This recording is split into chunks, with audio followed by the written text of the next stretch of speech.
Pensando en familia. Padres, hijos, parientes, relaciones personales en grupo. El rol de sus integrantes, soluciones y propuestas para un grupo importantísimo de la sociedad. Pensando en familia. En Citas de Radio.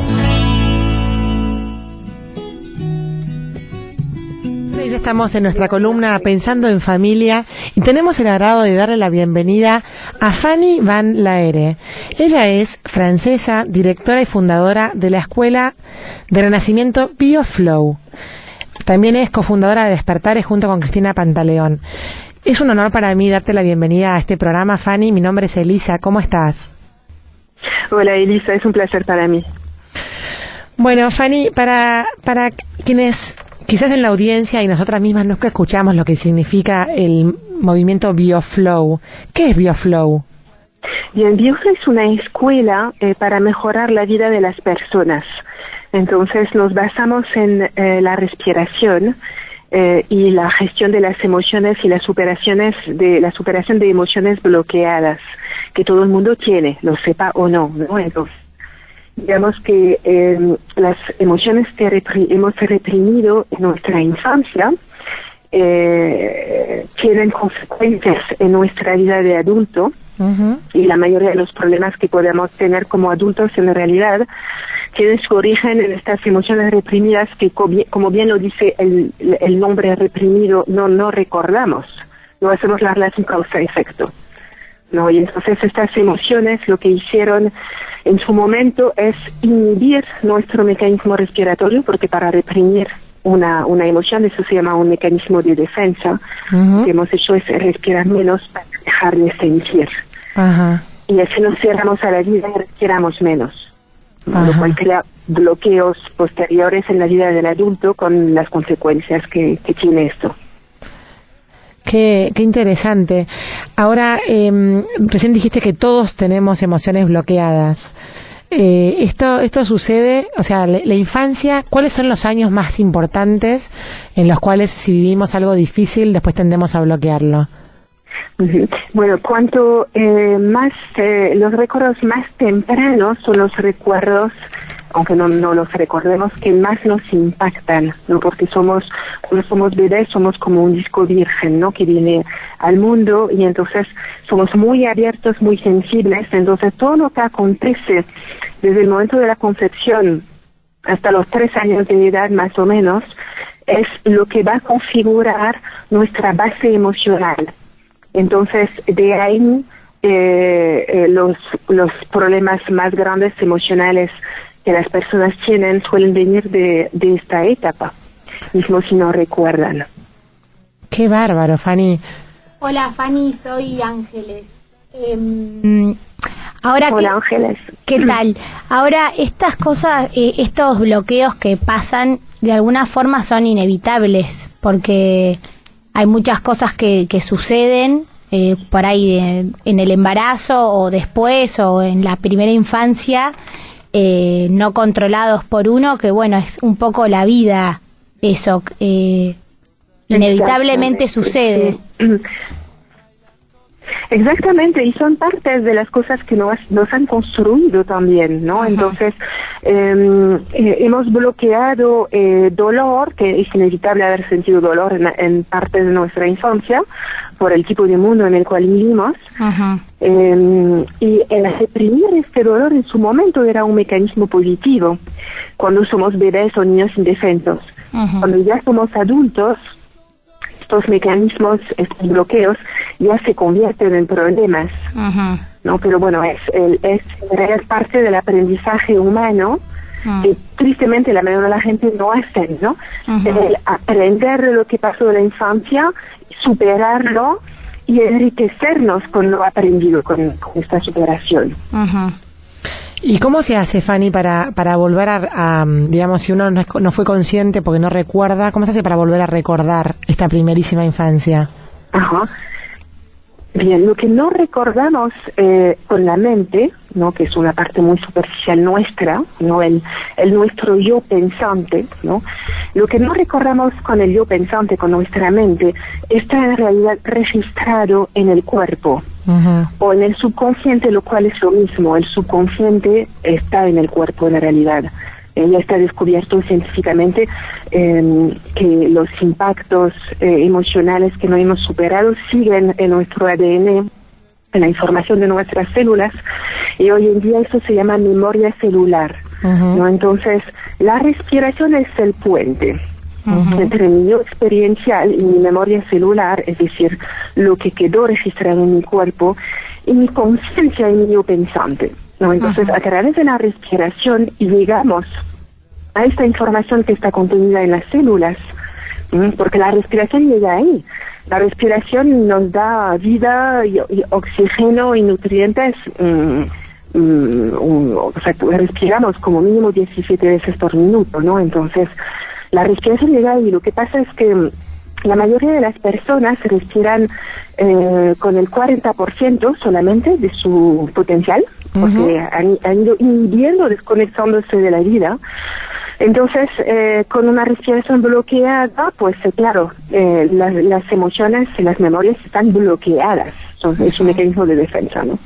Entonces, a través de una técnica específica de respiración, que es individual, por cierto, porque vamos observando, cada persona tiene bloqueos únicos, desviaciones únicas de la respiración, que es la correspondencia fisiológica, ¿no?, de sus bloqueos emocionales. Entonces vamos aplicando herramientas para ir desbloqueando esta respiración y recuperando estas memorias para superarlas, obviamente, ¿no? Y una vez que se recupera la memoria, Fanny, ¿cómo se superan? ¿Cuál es el mecanismo de contención? Bien, entonces os voy a dar un ejemplo concreto para que se entienda mejor, ¿no? Sí. Imaginemos, bueno, una experiencia común, ¿no? Un bebé o un niño pequeño que no fue muy atendido por los padres, ¿no? A esto yo lo llamo abandono emocional. Entonces tiene una herida, sentirse suficientemente amado, lo suficientemente atendido, y eso duele en el corazón. Corazón y pulmón.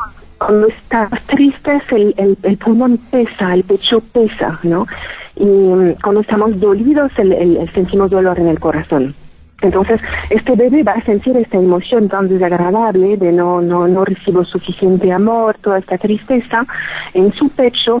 Entonces, para protegerse de esta sensación tan intensa, para no sentirla como mecanismo de supervivencia, va a bloquear la respiración en el pecho y va a disminuir la respiración en el pecho. Ahora, eso se convierte en un hábito, y la persona, cuando ya es adulta, va a tener, ya fisiológicamente hablando, dificultades para respirar en el pecho. Va a ser físicamente difícil respirar en el pecho.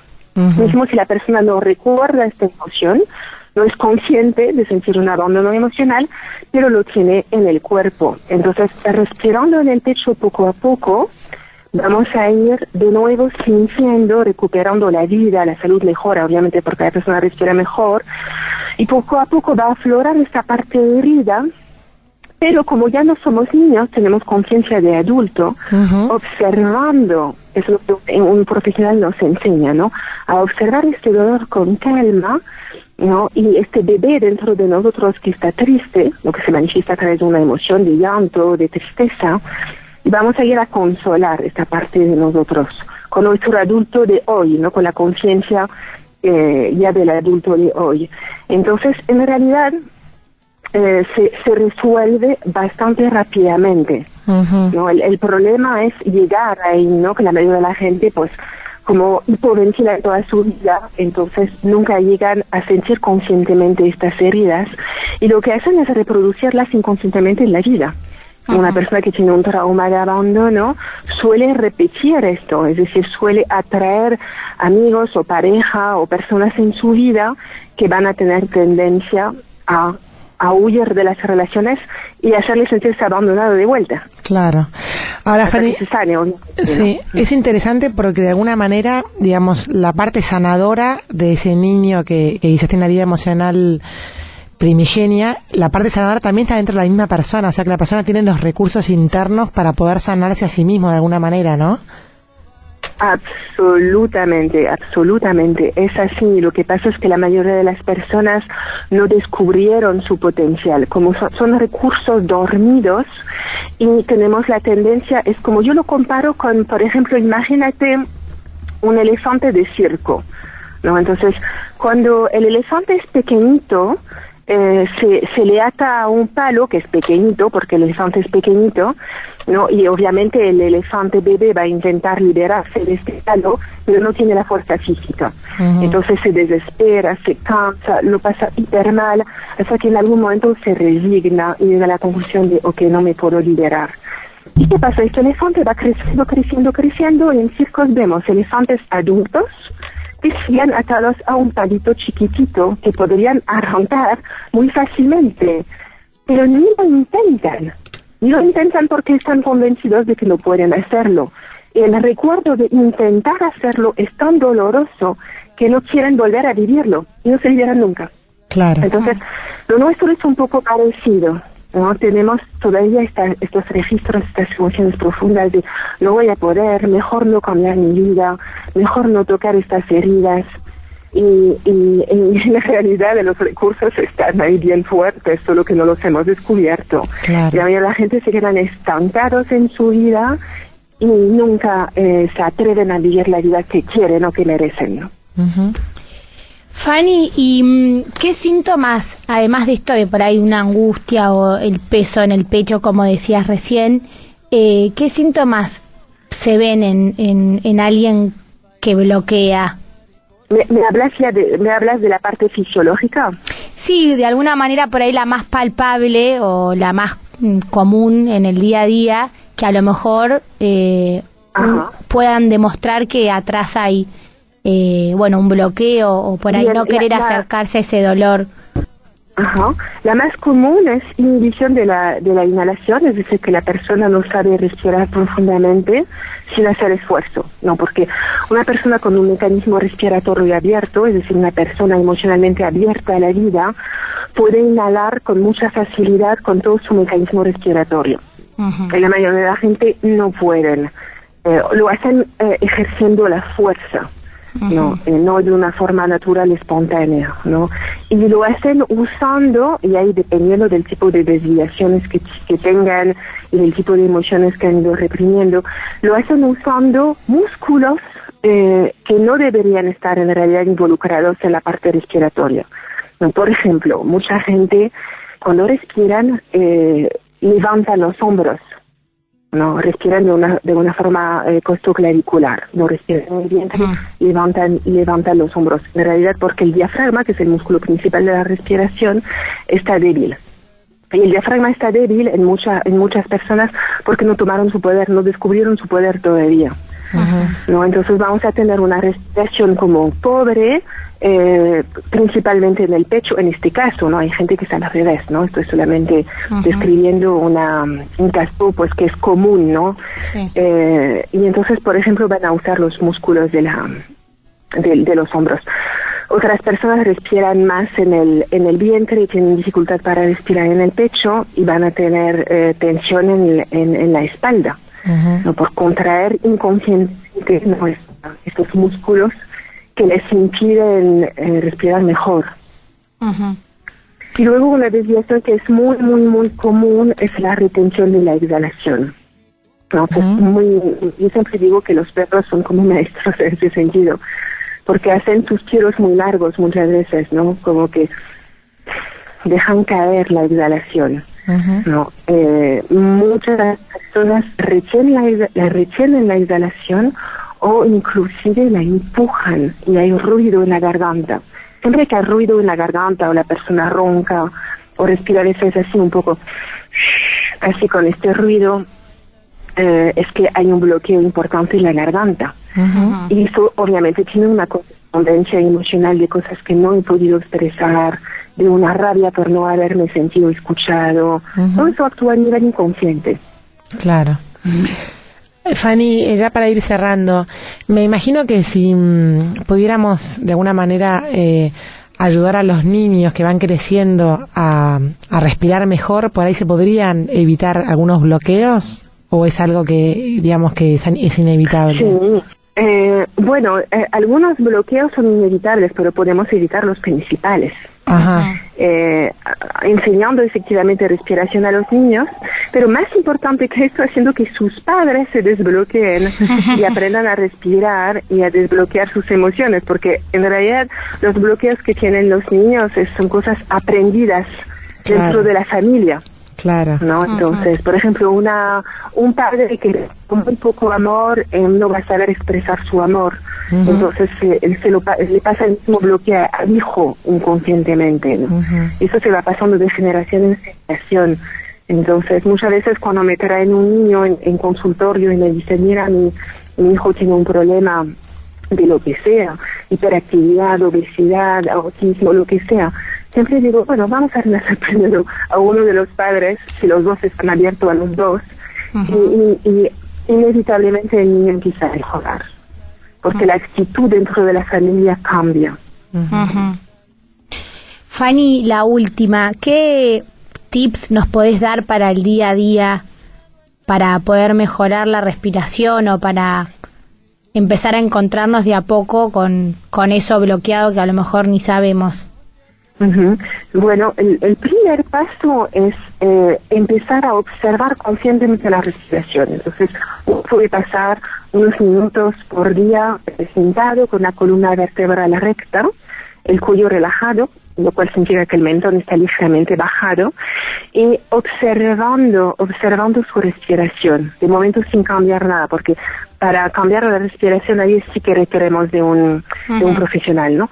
Pero sí se puede observar con calma, ¿no? Y ver dónde uno respira, dónde no respira, dónde siente los bloqueos, y observar estos bloqueos y aceptarlos con calma, porque la mayoría de la gente o huyen de los bloqueos o intentan desbloquearlos forzando, y ninguna de las dos cosas funciona, ¿no? El inicio para comenzar a desbloquear un bloqueo es la aceptación y la observación, la conciencia. Entonces, observando lo que siento y aceptándolo, puedo descubrir poco a poco cómo se siente este bloqueo, qué me quiere decir, porque todos los bloqueos en realidad tienen un mensaje, ¿no? Y aprender a escuchar de nuevo el cuerpo. Y una vez que escuchamos, el cuerpo nos pasa mensajes, ¿no? Realmente, de cosas erradas que hacemos en nuestra vida, ¿no? Y entonces, una vez que ha pasado este mensaje y estamos escuchando, el bloqueo poco a poco se va disolviendo. Entonces, respirar conscientemente sin forzar, o la calidad de la atención de la persona es el primer paso importante que ya ayuda muchísimo. Gracias, Fanny. La verdad que es muy interesante todo esto que nos estás contando. Bueno, es un placer, y las personas que quieran profundizar, pues pueden acercarse a la escuela o llamar y pedir más información. ¿Cómo es la página web de la escuela, Fanny? La página web de la escuela es respirebioflow.com. Perfecto. Respirebioflow.com. Y ahí tienen la información en los diferentes países. Estamos en varios países con el coordinador de cada país, su email y su teléfono. Muchísimas gracias, Fanny Van Laere, por esta entrevista tan linda.